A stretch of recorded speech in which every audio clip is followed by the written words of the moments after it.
Ok? Irmãos, a graça e a paz do Senhor Jesus. Vamos ter um momento de oração, vamos ter uma pequena reflexão que eu faço sobre o que não é evangelismo e o que é evangelismo. Algumas fundamentações rápidas na Bíblia sobre o que é evangelizar alguém, o que é pregar o evangelho a alguém, e depois um pequeno intervalo para a gente esticar e tomar uma água.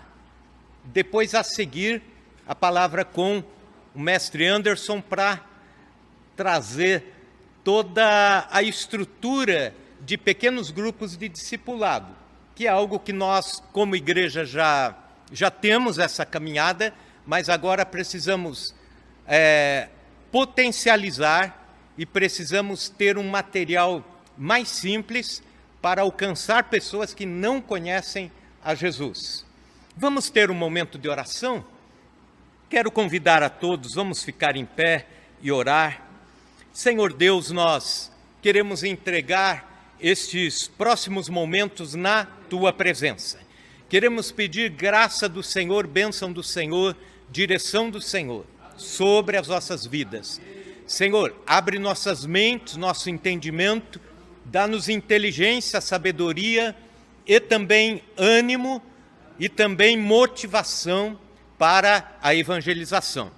Senhor, nós te louvamos pela iniciativa da IPI de, neste ano, termos a campanha Mais Um.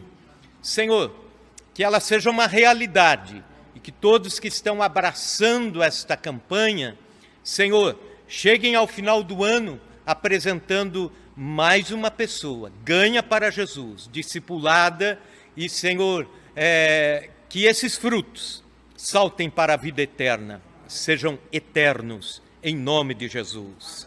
Amém. Amém. Podeis assentar, irmãos. Não se preocupem com copiar alguma coisa, porque depois os irmãos vão receber todas as telas.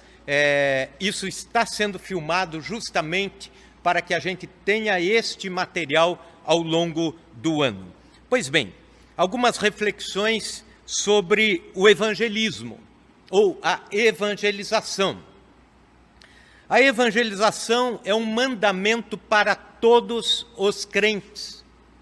Não existe um dom específico para dizer: você está dispensado de evangelizar porque já é diácono, ou você está dispensado de evangelizar porque já é administrador da igreja, ou está dispensado de evangelizar porque é músico. Não, basta dizer que nós estamos aqui com presbíteros, diáconos, administradores, músicos, né? E todos nós aqui pretendendo aprender ou nos dedicar a evangelizar. Pois bem, todos nós somos desafiados a ganhar alguém para Jesus. Existe um ditado muito mal colocado, e pior ainda quando alguém acredita nele.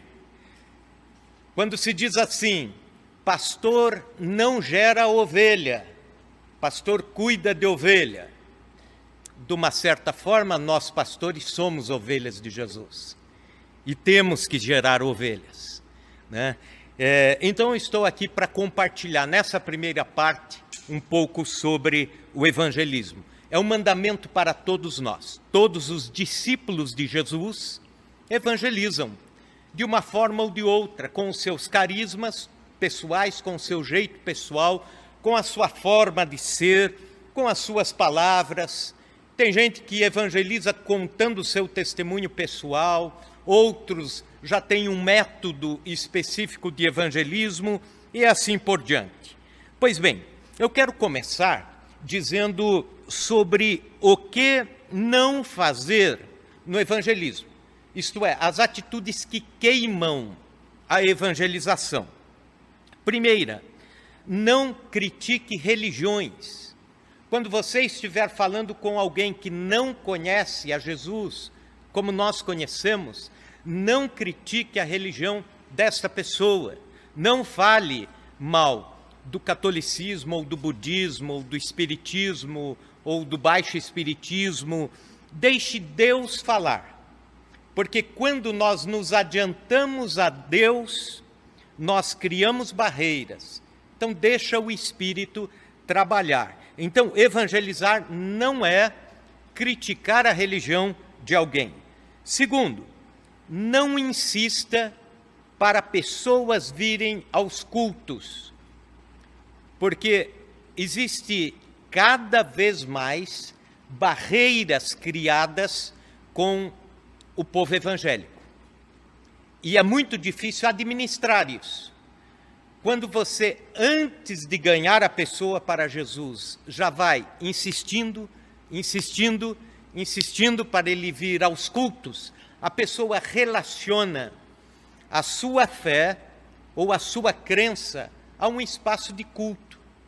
E aí tudo que é a grandeza do evangelho fica confinado. Fora o fato de que existem muitos escândalos no meio evangélico, no meio cristão em geral, nas religiões em geral, né? Mas a ideia é apresentar Jesus, em segundo plano, apresentar a igreja. Também o evangelismo ficará incompleto se a pessoa ganha para Jesus não tiver o espaço de fé, a comunidade de fé. Mas, num primeiro momento, não insista.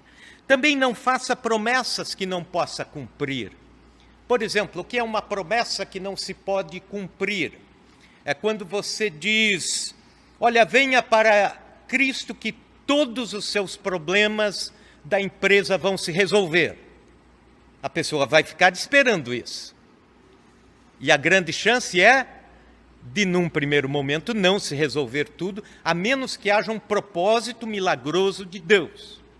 Aí sim, sobre cura, sobre resoluções de problemas, mas não se adiante a fazer alguma promessa nesse sentido.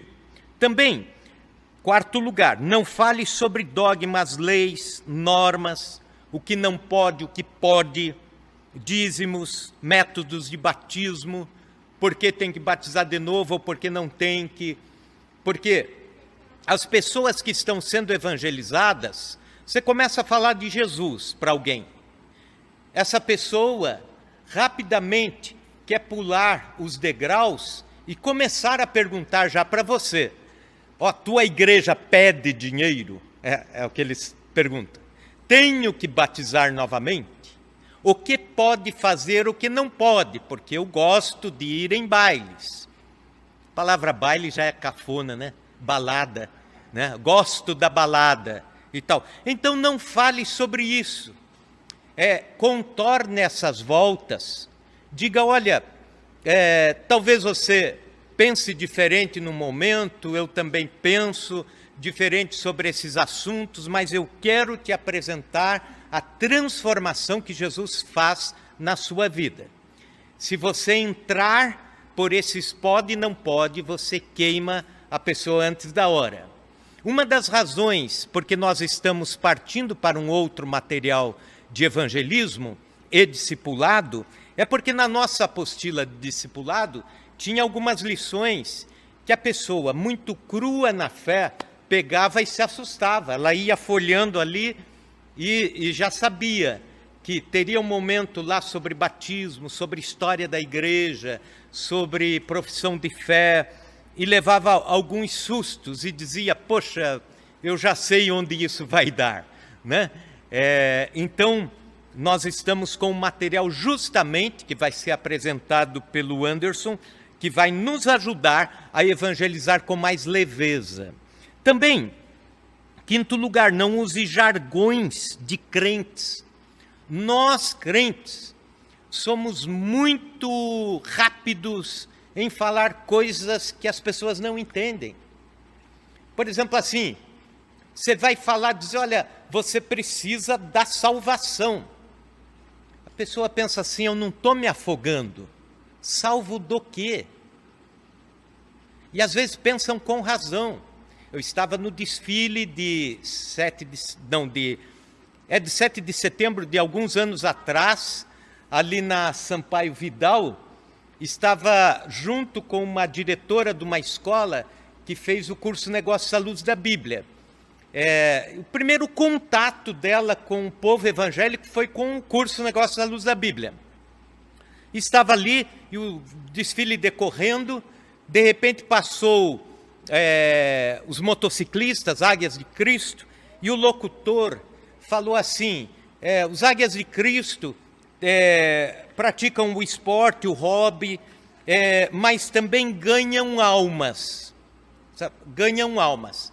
Ela cutucou e falou, Copesca, o que é ganhar almas? Eu falei, e agora? O que eu explico? Ela falou, parece uma coisa meio macabra, né? Parece coisa de cemitério, ganhar almas. Fantasma.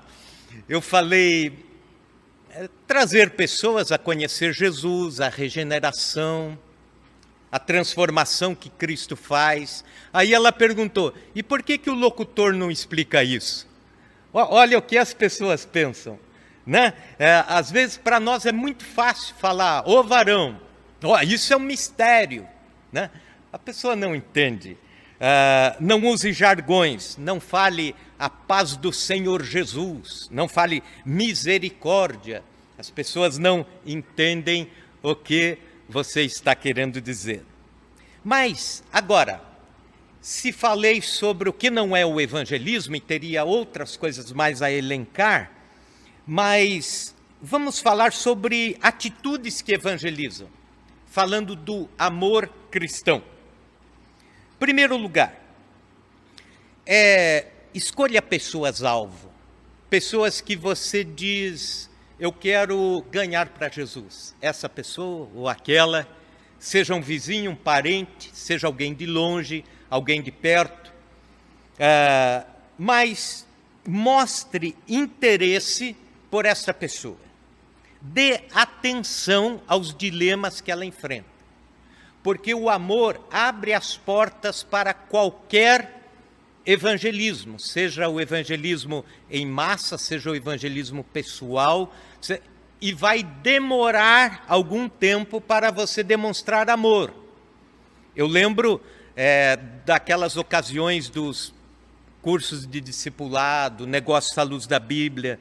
Tinha um irmão, hoje ele é irmão da igreja, ele não está aqui conosco, mas já está lá em Praia Grande servindo na IPI, junto com a sua esposa, vocês já sabem qual figura né? É ele mesmo. Então, ele chegava mal-humorado nos cursos, ele fez Casados para Sempre, fez o curso Crown de Finanças, depois fez o curso Negócios à Luz da Bíblia. E no curso, cada curso que ele ia começar, ele chegava, sentava assim, e quando chegava na parte dele se apresentar, ele rapidamente dizia assim, eu sou da religião tal, porque meus pais eram dessa religião, eu estou aqui só para fazer o curso. E a gente falava, amém, que bom que você está aqui. Não precisa se preocupar não, você é bem-vindo e fica tranquilo, né? E ele depois testemunhava que isso incomodava ele, porque ele queria provocar. E como a gente não aceitava a provocação e respondia com acolhida, ele dizia, esse pessoal não tem jeito, né? Aí, por último, quando ele fez o quarto curso, que era o discipulado cristão, ele se rendeu a Cristo. E quem estava naquela vigília de homens, que foi lá naquele monte, Darcy, você lembra? A gente subiu lá, depois teve o irmão lá de Pompeia que desceu rolando.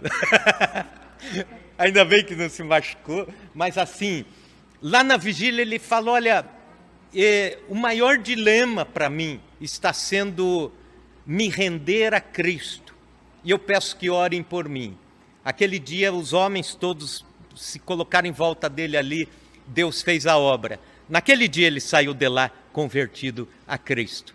Mas foi conquista de amor, atenção, acolhida e não insistência, tá? Então, em primeiro lugar, mostre interesse pelas atitudes da pessoa, mostre interesse pelas necessidades da pessoa e dê atenção, dê amor.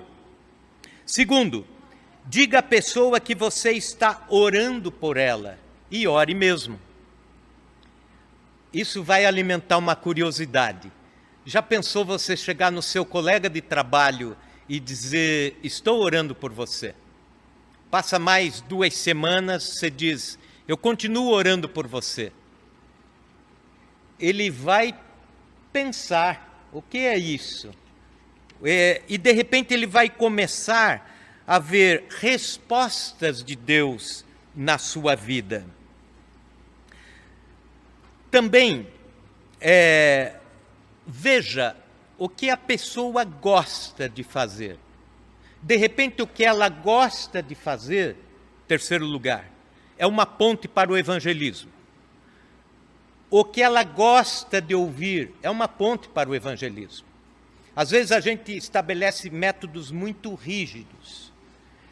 E numa ocasião lá em Chapadão do Sul, você teve a oportunidade de conhecer o Dr. Munir, ex-juiz, assim, muito respeitado na cidade, e ele não aceitava conversar sobre religião, porque ele dizia, meus pais são do Islã, são muçulmanos, eu não sigo essa religião, mas a admiro. Então, se quer ficar perto de mim, não precisa falar sobre religião e tal, a gente está bem na amizade. Mas chegou uma época de turbulência e nós sentimos no coração de ir conversar com ele. Mas um homem muito inteligente, muito conhecedor. E ele rapidamente começou com algumas perguntas que eu até fui contra algumas coisas que eu creio no evangelismo, mas para aproximar dele, para fazer uma ponte. Ele perguntou de onde surgiram os presbiterianos. Daí eu falei sobre João Calvino, um homem 300 anos à frente da sua época, a Universidade de Genebra, o pensamento calvinista, a reforma da igreja durante a Idade Média, se tornando uma comunidade onde um conjunto, um colegiado de anciãos regem as igrejas e tudo mais. E ele se interessou pelo assunto calvinismo. E aí foi a ponte. E ele falou depois, eu quero conhecer a igreja. E aí ele foi um primeiro culto, Deus tocou ao seu coração e ficou e converteu-se a Cristo, família toda foi batizada, mas assim foi necessária a isca. O que é o assunto que interessa, para daí trazê-lo. Então, procure saber qual assunto interessa. Não não fique conversando coisas que não interessam a uma pessoa que está sendo evangelizada. Jesus fez isso. O apóstolo Paulo fez isso também. E fez com muita destreza. Também, o que expor, depois do evangelho vivido, a pessoa ver o evangelho em você, aí sim, o que falar? E todos nós queremos complicar. Mas guarde isso, depois você vai assistir o vídeo, vai ver os versículos e vai ficar muito fácil isso. Eu me bati muito no tempo de seminário por causa da minha timidez. Então, na época do seminário, nós tínhamos que fazer como parte da matéria evangelismo, nós tínhamos que evangelizar pessoas e tínhamos que fazer o nosso próprio jeito de ser. E eu já contei para vocês inúmeras vezes a dificuldade que eu tinha de... então, para mim, foi muito difícil, foi um suadouro, né, me doutrinar para evangelizar pessoas. Hoje eu faço com um pouco de tranquilidade, mas não foi fácil. E eu gostaria até de passar isso para vocês, como eu vivi uma experiência muito estreita nessa situação, aí eu posso ajudar vocês, né? Então, em primeiro lugar, escute isso. Como você fala do Evangelho a uma pessoa? Em primeiro lugar, use 5 minutos no máximo para contar o seu testemunho pessoal. O que Jesus fez na sua vida. Não esqueça das outras partezinhas lá. Não fale de religião, não faça pressão. Diga como você vivia sem Cristo. Quando foi que Jesus entrou na sua história e como é a sua vida hoje? Em 5 minutos você consegue fazer isso?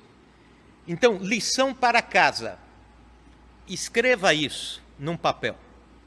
Porque às vezes a gente se empolga e fala 20, 30 minutos e de repente os primeiros 5 minutos são frutíferos. Dali para frente você acaba sendo repetitivo. Então, aquele poder de condensação, aquele poder de condensar as palavras, compactar.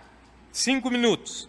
Como eu vivia, quando Jesus entrou na minha vida, como foi, e como é a minha vida hoje. Alguns têm um testemunho vasto, né? Por exemplo, assim, ouvir o testemunho do Saulo se fosse o que você era antes, Saulo, seria horas e horas, né? Sebastião, o Dárcio, mas alguns de nós fomos criados na igreja. Então você fala de quando Jesus entrou na sua vida e se tornou real, pessoal, apesar de religião e tal. Tá. Em segundo lugar, uma sequência simples e objetiva. Mostre para a pessoa que está sendo evangelizada de que todos nós somos pecadores. Existem 2 versículos na Bíblia, existem muitos, mas assim, a pessoa que está sendo evangelizada não vai guardar uma enxurrada de versículos. Você tem que usar uns 4 ou 5 versículos, no máximo, num trabalho de evangelização. O resto deixa para o discipulado. Então, você fala assim, olha, todos nós somos pecadores. Romanos 3, 23, você acredita na Bíblia? Eu acredito que é a palavra de Deus. A Bíblia diz assim, porque todos pecaram e destituídos foram da glória de Deus. Ou então Romanos 3, 10, não há um justo sequer. Já ficou um princípio claro. Segundo, como pecadores estaríamos condenados à perdição eterna. Como pecadores enfrentaríamos o juízo de Deus para a condenação. E pecado não é apenas matar, roubar ou destruir a vida de alguém. O simples distanciamento de Deus, a negação da graça de Jesus é pecado. E talvez o pecado mais grave não esteja nas pessoas mais ruins. E a pessoa regala o olho e diz, mas eu nunca pensei nisso. É uma verdade. Aqueles que se julgam bons e não precisam da graça de Jesus, estão anulando o sacrifício de Cristo. E aí, você cita um terceiro ponto. Mas Deus nos amou. Deus nos amou a tal ponto que Ele resolveu esse problema do pecado, do distanciamento e da salvação. João 3,16. É a Bíblia resumida num versículo só, né? João 3,16, o que diz lá?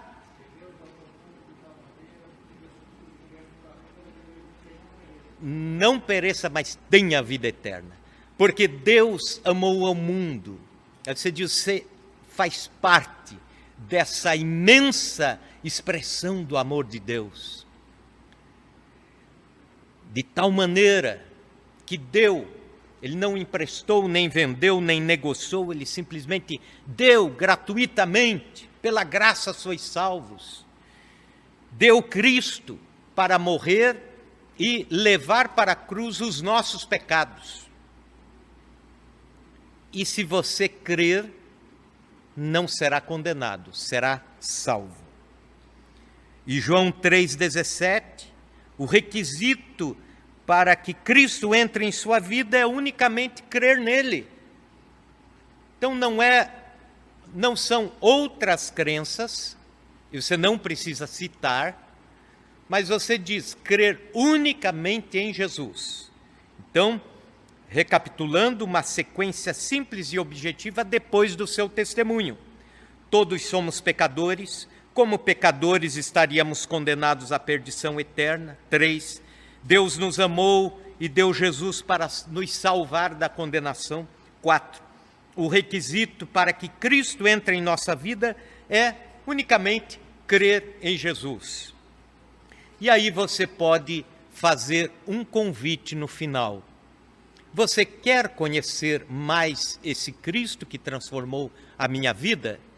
Então eu quero convidar você para participar de um pequeno grupo que não é da igreja, que não é na igreja, desculpe, não é no espaço de culto. Porque, mais uma vez, eu volto a dizer, quando você usa a palavra igreja e passa um endereço de igreja, algumas pessoas já têm uma resistência. Então, vamos procurar trabalhar o discipulado dentro das casas, das garagens, local de trabalho, universidade. Então, e aí, ore pela pessoa. Ore pela pessoa. Diga, posso orar por você? Ora. Coloca diante de Deus, né? E Deus, naquele momento, vai estar aprovando tudo aquilo que você falou. E Deus vai estar trabalhando. A semente estará plantada. Então, quando você fala essa sequência, você pregou o Evangelho.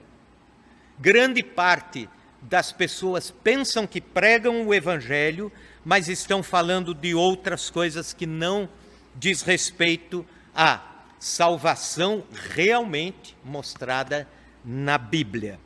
E, logo a seguir, esta pessoa que foi evangelizada pode ir para um grupo de discipulado e crescimento cristão, que aí, então, nós entramos nesta etapa que é mostrar o que é a fé cristã, a caminhada cristã, os passos, e será realmente uma bênção. Nós estamos nos estruturando, nos preparando, porque a hora que acabar a pandemia, ou que pelo menos tiver vacina para todos, né? Aí a gente vai poder com tranquilidade abrir as casas, né? E colocar à disposição os hospedeiros, os ministradores, convidar as pessoas. Eu já estou fazendo uma listinha de pessoas para convidar para um grupinho de discipulado e crescimento espiritual.